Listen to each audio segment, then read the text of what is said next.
تو عبداللہ بن مبارک فرماتے ہیں فرض حج کر لیا, نفل کرنے جا رہا تھا, 300 دینار پاس تھے, میں پہنچ گیا کوفے تک, وہاں سے جا کر کے کچھ سامان خریدنا تھا, احرام خریدنا تھا, ضرورت کی چیزیں, دوست بھی ساتھ تھے.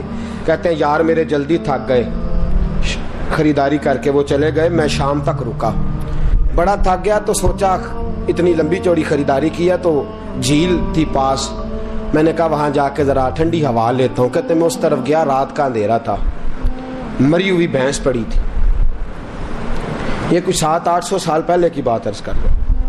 کہتے ہیں مری ہوئی بھینس پڑی تھی, ایک عورت کالے برقعے میں نقاب پوش آئی اور اس بی بی نے مری ہوئی بھینس کا خنجر سے گوشت کاٹا, تھیلے میں ڈالا اور دوڑی. کہتے ہیں میرے ذہن کے اندر خیال آیا کہ بی بی کوئی ہوٹل چلاتی ہے اور مردہ جانور کا گوشت لوگوں کو کھلاتی ہے, ویسے تو جاسوسی منع ہے, اس نیت سے کہ مسلمانوں کو بچاؤں اس کے پیچھے ہو لیا. کہتے ہیں وہ گلیاں گزرتی گزرتی کوفے کی تنگ گلی میں گئی, ایک بڑا سا دروازہ لکڑی کا, بڑا پھاٹک جو پرانے شہروں میں ہوتے. کہتے اس بڑے پھاٹک پر اس نے زور زور سے دستک دی, دونوں ہاتھوں سے, دروازہ کھلا. وہ عورت اندر داخل ہوئی تو 3-4 بچیاں جھٹ سے اس کے گرد اکٹھی ہو گئیں. اماں کچھ لائی ہو؟ تو رونے لگی, کہنے لگی میں کچھ نہیں لا سکی. کہنے لگی یہ مردہ جانور کا گوشت ہے اور حضور نے فرمایا جب مرنے لگو تو مردار کھا کے بھی جان بچا لو. اب میں دیکھتی ہوں تم سے کھڑا نہیں ہوا جاتا, نہ کھاؤ گی تو گر پڑو گی, یہ مردہ ہی ہے پکا لو. کہتے ہیں اگلے لفظ اس عورت نے کہے تو میں باہر کھڑا چیخنے لگا. وہ کہنے لگی ہم سید زادیاں ہیں, صدقہ زکات کھا نہیں سکتی, پر سب روگاں دا روگ محمد, جس دا نام غریبی, کنڈ ولا کے لنگ جاندے سب دوست یار قریبی, سید ہیں, صدقہ زکات یہ مردار کھا کے گزارا کرو. کہتے ہیں پھر اس عورت نے 4 بیٹیوں کو سینے سے لگایا, کہنے لگی تمہارا باپ زندہ ہوتا تو یہ دن نہ, سید بھی اور یتیم بھی اور مسکین بھی. پھر وہ روئیں. حضرت عبداللہ بن مبارک کہتے ہیں زور زور سے دروازے پہ دستک دی, بی بی باہر آئی, کون ہے؟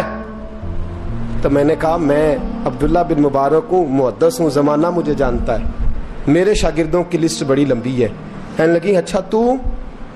کہنے لگا یہ 300 دینار ہیں, تو مہربانی کرے تو رکھ لے, چلے اپنا کام کریں ہم جانے ہمارا. کہتے میں نے زمین پہ گھٹنے ٹیک کے نا تو سید زادی کے آگے ہاتھ باندھ دیے. میں نے کہا میں نوکر ہوں, تم اولاد ہو, میں خادم ہوں, تم نسل ہو, مہربانی کرو, مہربانی میرے اوپر مہربانی, پیسے رکھ لو. کہتے ہیں میں نے وہ پیسے دیے, میں واپس لوٹا. یار کہنے لگے چل, میں نے کہا نہیں میں نے نہیں آج کرنا. کہنے لگے کوئی نیا پلاٹ لینے کا پروگرام بن گیا, کوئی نئی انویسٹمنٹ, لوگ تانے دیتے ہیں نا, پر جے کر یار دے نام دا ملے میڑا ان چولی پا لئیے پنجے سٹیے نا, جے کر یار دے نام دی ملے سولی چھوٹا چھوٹ لئیے پچھاٹیے نا. کہتے ہیں میں نے کہا یار جیسے تمہاری مرضی سمجھ لو, یہ میرا راز ہے, میں بتاتا نہیں. فرماتے ہیں لوگ حج کرنے چلے گئے, میں وطن آ گیا. 6 ماہ کے بعد قافلے لوٹے, جاگ کے سننا ذرا بات. میرے نبی نے فرمایا تو میرے امتی کی پریشانی دور کر, اللہ کامل حج کا ثواب دے گا.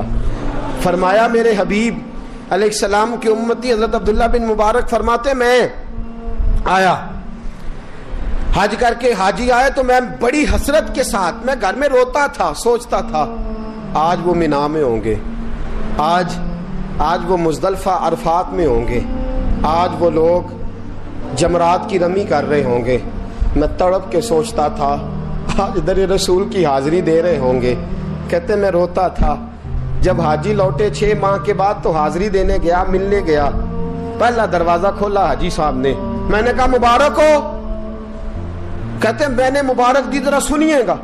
کہتے ہیں وہ حاجی مجھے ڈانٹنے لگے, کہنے لگے چھوڑ یار, اتنا بڑا آدمی ہو کے تو غلط بات کرتا ہے. میں نے کہا کیا ہوا؟ کہنے لگے تو نے ہمیں کہا کہ جانا نہیں, اور پھر ہم مینا میں آوازیں دیتے رہے, تو بات ہی نہیں سنتا تھا. ہم آوازیں دیتے رہے ان اللہ علی کل شیء قدیر, آوازیں دیتے تھے, سنتا نہیں تھا. کہتے میں حیران ہوں, میں یار میں تو گیا نہیں. کہنے لگے ہم 11 حاجی جھوٹ بولتے ہیں تو اکیلا سچ بولتا ہے, سب نے دیکھا ہے. کہتے میں پلٹ آیا,